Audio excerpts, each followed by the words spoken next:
States of matter for kids. Hey little explorers! Ever wondered why ice melts or how steam comes out of a kettle? This is because we have different states of matter: solid, liquid, and gas. In solids, molecules are tightly packed and wiggle a little.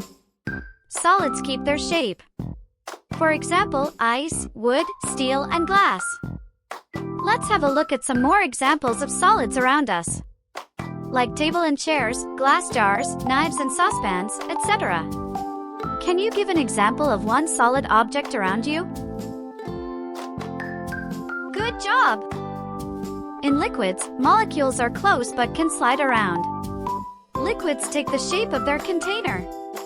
For example, water, honey, and oil.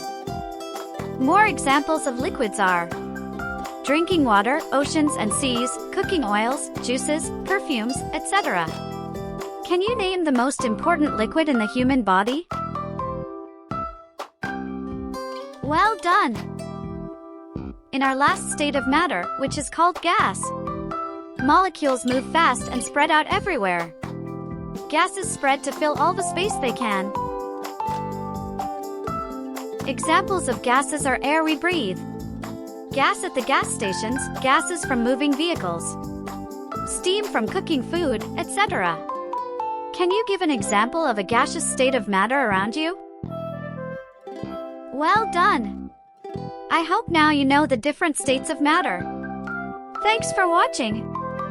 See you later!